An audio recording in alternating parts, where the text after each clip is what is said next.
John, these villainous assassination attempts against President Donald Trump are so serious, and you and I have been on it since the very beginning. They sometimes mandate these specialty shows. Everybody knows you and I have our sponsor exclusive show that we're doing Friday nights for years now. People can sponsor the show and watch that on subscribestar.com/IamJohnCullen, patreon.com/IamJohnCullen, odyssey.com/@crowdsourcethetruth, Substack, of course, Subscribestar, and Patreon/crowdsourcethetruth. But sometimes things happen that mandate these special shows. We've got an incredible guest with us today who, I gotta tell you the truth, I'm just getting to know this guy, don't know that much about him, so I'm excited to introduce the Crowdsource the Truth audience to Ken Silva. Ken, thank you for joining us tonight. Oh, thanks so much for having me. It's great to have you. John, how are you doing? I'm doing great. I'm excited to have Ken on the show. Ken managed to get the unadulterated autopsy. Yeah. And we had been working with this single page summary for 3 months now. It was somewhat ridiculous. And I'm excited to hear Ken's story. I mean, Ken went to Butler and put a post on Twitter and said, you don't think I went there for, the ice cream. I'm paraphrasing. But Ken put a post up and said, I didn't go to Butler, for the dairy products. I went there, and lo and behold, Ken gets the autopsy. And I think what people need to take a moment and take in for a second is that wasn't CNN that did this. Right. That wasn't MSNBC. It wasn't Fox News. It was Ken. And Ken's here on our show with the results of his research, and the rest of what everybody calls the media, like the New York Times and the Washington Post. Wow, dude, you just lapped these guys. It's embarrassing. So if you don't mind, we've got maybe 20, 25 minutes here with the YouTube audience, and we don't say stuff here that's going to be too controversial. We get into that stuff when we go to the patron-only portion of the show that is not on the YouTube platform. We do that on a different platform because of YouTube's strict policies. So we keep this somewhat generic and vanilla here. But if you don't mind, can you kind of start at the beginning and tell people a little bit about you? You publish a website. So for the audience that's not familiar with your work, kind of take us to the beginning. I mean, how did you get involved in this, and what brought you to Butler, and what were you doing in the weeks prior to this? Yeah, sure. I really appreciate the interest. So I've been a full-time reporter for over 12 years now, but I had mostly done almost exclusively local news. So, I got super energized by the Ron Paul campaign in 2008, got into the whole political stuff in college, eventually got a job down in the Caribbean, just working as a crime reporter for a local newspaper down there. And in the Caribbean? Where in the Caribbean? I spent my first 4 years was in the British Virgin Islands, and then I moved to No way. You're kidding me.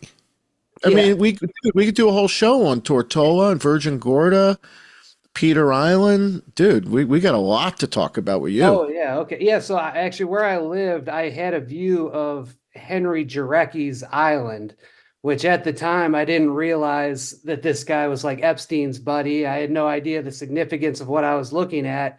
But every now and then there would be like a helicopter flying over the island, and you'd hear what sound like laser shots. And I guess the police would fly above his island and shoot wild goats so they didn't spread too much. At least that was the official story.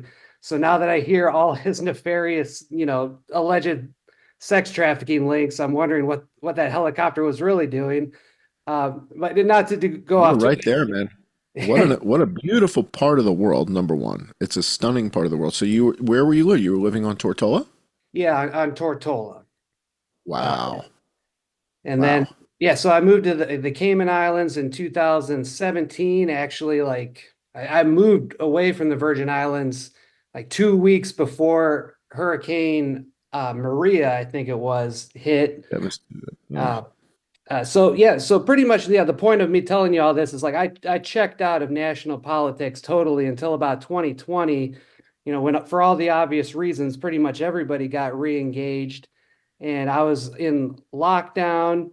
I was mad, and after Did you move back to the States from the Cayman Islands? I was still in the Cayman Islands working remotely, which gave me the opportunity to have two remote jobs. So that's when I started working for the Epic Times and, dipping my toes into kind of conservative media and national politics. Okay. Eventually, yeah, I moved back to the States, covered the Whitmer trial in early 2022 and kind of carved a beat out for myself. Kind of like reporting on FBI malfeasance and these deep state issues. Love it. But like I said, I didn't start working in national media until 2021. So I missed January 6th. I missed the 2020 election. I missed basically all of the recent major events. And so when the Trump shooting happened in July, I knew right away, like probably 10 minutes after it happened, that this is like a story that I wanted to sink my teeth in from the start, since I missed these other big events that are still kind of reverberating. So yeah, tell us for a second about working at Epic Times, if you don't mind. You've done a couple bylines with them. You've done some stories with Epic Times. What were kind of the highlights for you? The stories that you did working with them that for you stand out as, that was pretty cool. That was an exciting piece. Yeah, covering the Whitmer trial was really cool. I broke a couple stories of that, but that was actually more recently for my current employer, Headline USA. I guess the story I'd be most proud of is did kind of some deep dives into the Oklahoma City bombing. There's actually some open litigation. Man. Love it.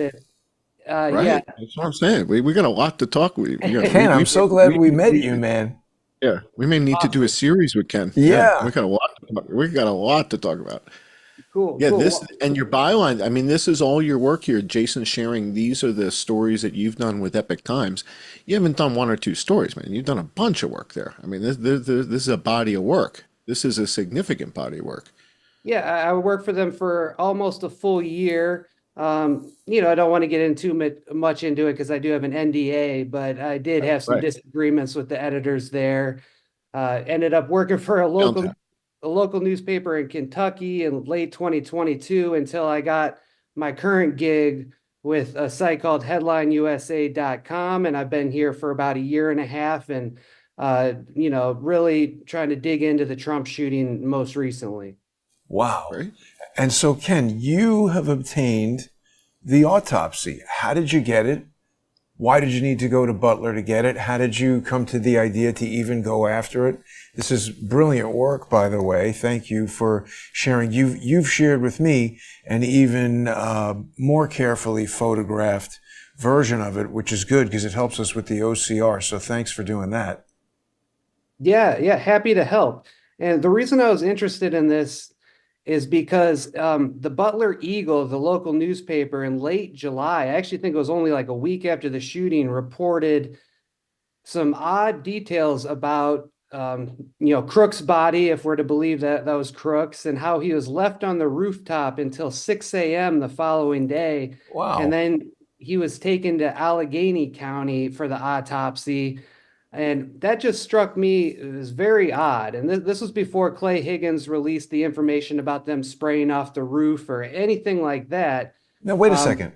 So why was it taken to Allegheny? It's a good point, because I was confused because Butler County, they've got a coroner with the last name Young. Why was it taken to a different county to do this? From what they've told me is that Allegheny County has, I guess you could say, more advanced facilities, or they could offer services that Butler County can't, even though, as we'll probably discuss later, it looks like a pretty basic autopsy they conducted, and it's not like they went above and beyond. But that's exactly why I was so interested in getting these records. Right. It seems like they're kind of playing shell games. Right. So I initially filed right to know requests with Allegheny County and Butler County for these records. Allegheny County told me that even though we did the autopsy, it's Butler County's jurisdiction, so we can't give you these records. And meanwhile, Butler County denied me the records on the basis that the right to know law exempts autopsy reports from disclosure. Uh-huh. I appealed both denials.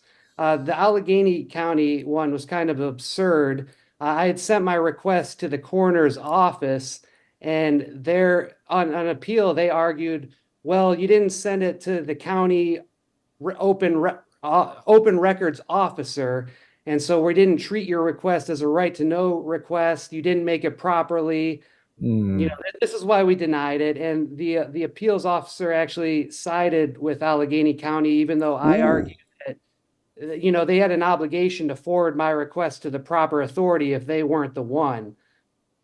So I lost that appeal. I guess we could fight it again. But, you know, I won the Butler County appeal because even though autopsy reports are exempt from disclosure under the right to know law, there's another law called the Coroner's Act, which actually says that these records can be made public. And the right to know law stipulates that if there's another law that conflicts with the right to know law, that law trumps the right to know law. Therefore, the records are public by law. And this has been established precedent. What's it called? The Coroner's? What's it called? You gave it a name a second ago. It's called the Coroner's Act? I think it's the Coroner's Act, yeah. Interesting. And I'll bet it's a Pennsylvania only thing, Jason. That's just a Commonwealth. Well, right. The right to know is all Pennsylvania and stuff. Texas. Yeah, Pennsylvania, Texas, and Louisiana have like their own weird laws, like very different from others. Every state does. So, Ken, good on you for knowing the law. And I mean, this is fantastic research. So you're just good old fashioned, you know, bloodhound, grinding it out, doing what you have to do. So you had an appeal and right to know. Isn't it also true that there's a balancing test where in the Right to Know Act, even though it says that autopsies are excluded, it also says it's only in certain circumstances and that there can be a public need that can outweigh those circumstances. Doesn't it say that, Ken? We're not lawyers, by the way. We're just discussing this. You're close. That's actually for 911 calls. There's a public interest clause where the police, at their discretion, can deem a 911 call in the public interest, which I actually have an open appeal for the phone call of Crooks' parents that we've got a decision coming in less than 2 weeks. So wow, that's great.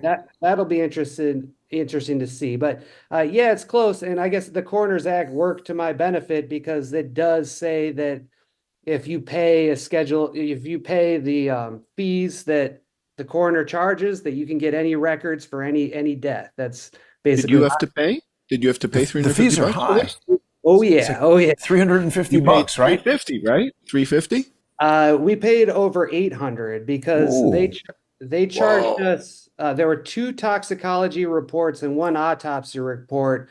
The toxicologies were $200 a piece, and the autopsy, I think that was also $200. Okay, I'll have to go back and do the math. They're like scalpers, Ken. Were they trying to sell you grilled cheese and acid in the parking lot, or what? But shouldn't they be quoting you guys the same price? In other words, if they quote I'm telling you, it's Monty Hall over there at the medical examiner.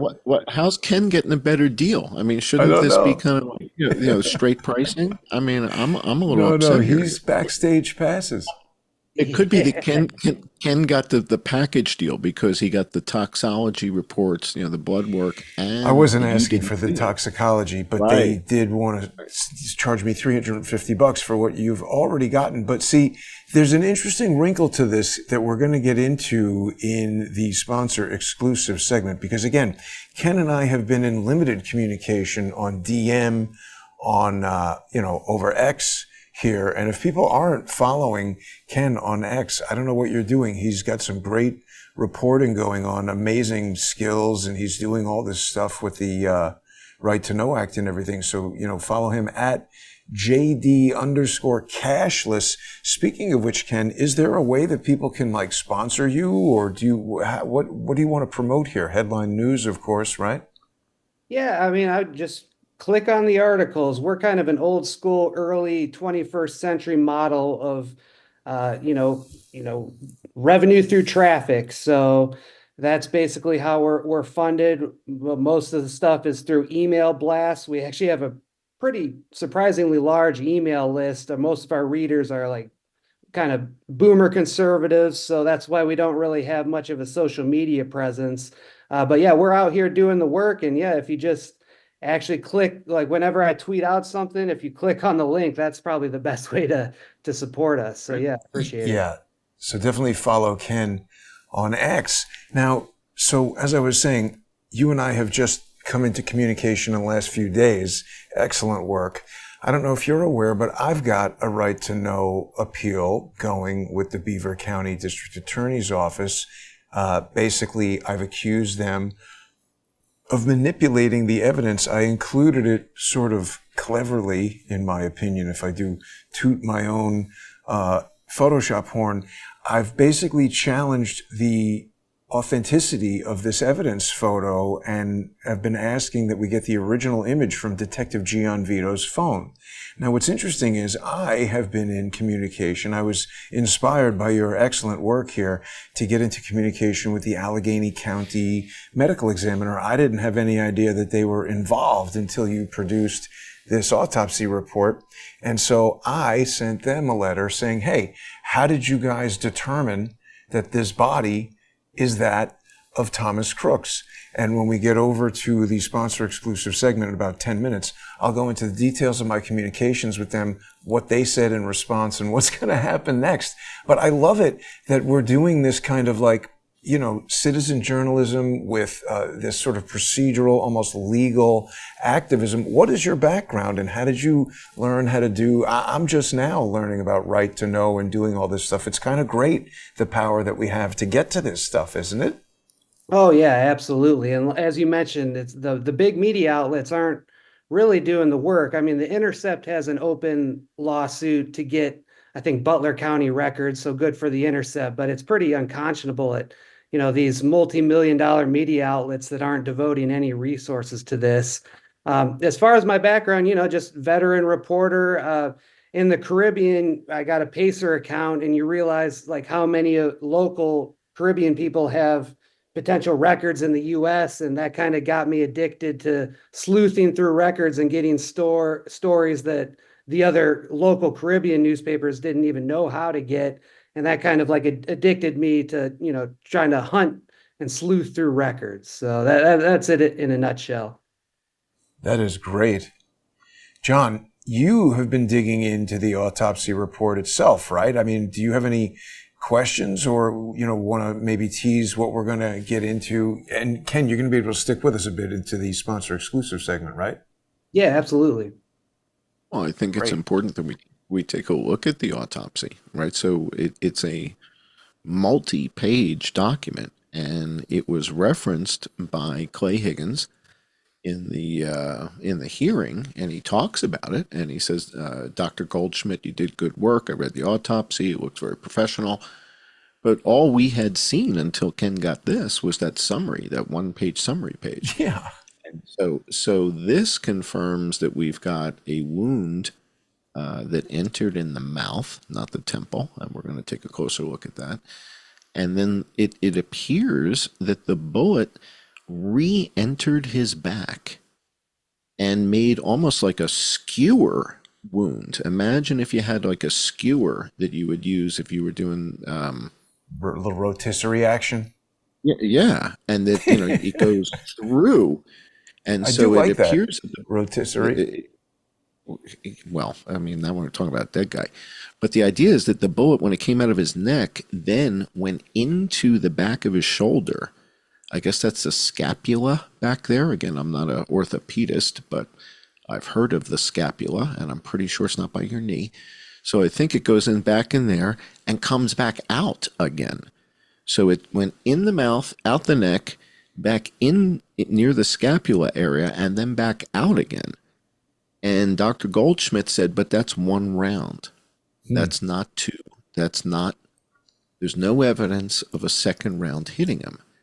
But we also have the testimony, we'll be looking at this tomorrow night, of the Hercules countersnipers, and the Hercules countersnipers are claiming that they saw Zalaponi take the shot. And the other thing I noticed is there were actually 2 re-exit wounds. So it entered, exited, re-entered, and then 2 re-exit wounds. I guess Maybe it fragmented. Fragmented. Yeah, right. I That's guess quite the possible. The bullet also went through the stock too. So that quite a lot of action for one bullet. And do you think they could be making this up? I mean, when you were speaking earlier saying that the Allegheny County medical examiner maybe has certain facilities to process certain evidence in certain ways, this is very lawyery language for people at the FBI. They can do certain things, perhaps. You know what I'm saying? Well, I guess we'll never know for sure because they cremated the damn body before anybody Right. could independently examine it. But there Right. are aspects that we see here, so that there's elements in this autopsy that are anomalous, and we're going to take a look at that. So they talk about certain lacerations in certain portions of the brain. Ooh. And if the bullet is going in your mouth and out your neck, unless it's blowing bits of tooth up into the brain, It might. right? Which it might. Well, this is why we're going to talk about it. But I want to. Again, The it's teeth one of did these look things. knocked out, didn't they, John? That was your and my first Initial, conclusion. yeah. Wow. Which is just They shot hit right him. through the teeth. And it was Chris Martinson who said that he was shot here in the temple. And I was like, I'm going to throw the guy a bone, throw him an olive branch, right? I've been pretty mean to Chris Martinson. So I'll say, okay, we shot him in the I temple. think it's I'll been go with fair that. I'll go with treatment, Chris. to tell you the truth. One quick thing. Well, I said, I don't okay. know if you've noticed, but I created this searchable version of the document. Hey, Ken, did they offer it to you as an electronic version? Why did you have to go there to get it? Were they giving you the Okay, runaround? yeah. I'll finish my story on how I got the records. So yeah, we won the appeal last month, and we sent a check for $750 based on the schedule of fees on the Allegheny Coroner or the Butler Coroner's website. And then we got called last week saying we processed the records, but your check is for the incorrect amount. We're going to have to reprocess your payment. And all that. Okay, fair enough. Well, can you send me these records digitally? Well, no, because our own rules or procedures require us to print them on this special paper, medical What? grade paper. Whoa. Yeah, so this is RX. I guess this is. Wait, let's see whole that again. kind of- Show that again real quick. This Yeah, prescription there's paper. Look at that. Yeah. So it's like an official report. It's stamped. Wow. It's like Yeah. a watermark. What does it say underneath the RX Wow. watermark? What's it say there? It said RX symbol disappears when rubbed. DocuGuard 04. Don't rub it. 30 Oh, features. So, DocuGuard. yeah. So that was kind of odd, but So that means it's official. It's like it's one. It's Okay, a but so more they advanced said you version of have fax. to come there to get it, or what happened then? well, I asked, I got my boss to cut an $800 check, and I got to make the juice worth the squeeze. And so I asked Yeah. the lady I've been dealing with, well, are you just, we won the appeal, we went through this legal battle. Are you just sending it to me, or have others requested it?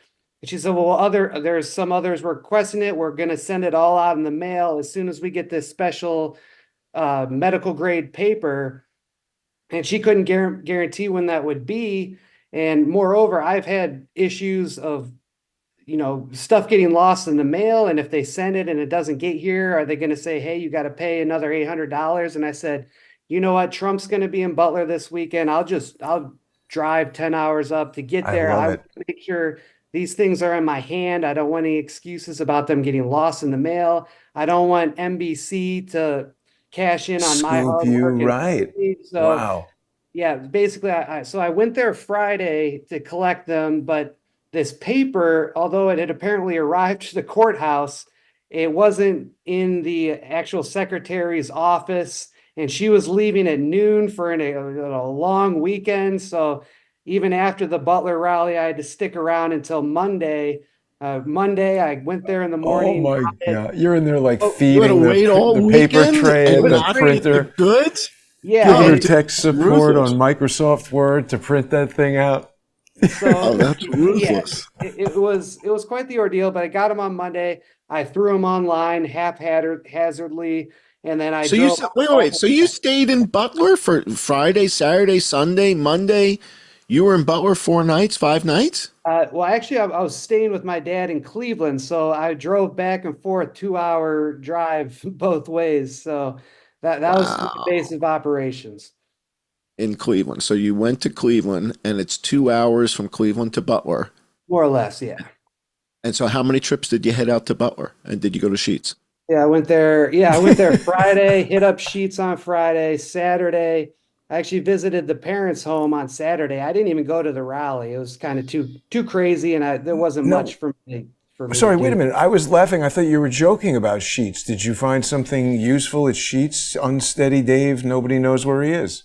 Yeah, apparently Dave quit in July. So after the shooting, he quit. According to the manager that worked on the line in the food section, um, the actual cashiers, like, billing you for gas, didn't even know who he was, but the manager did confirm that Dave worked there and quit in July. I left my business card, but I don't expect to hear from him. Yeah, somebody Is there working a there Circle K? Is there a Circle leaked. K within a 2 mile radius? Contact the competition. He's got a no compete clause Give on you guys Steady a Dave. couple leads. No, I he can't go to the Circle K. lay off Dave. He seems like an all right guy. Okay, we'll All lay off right. Dave.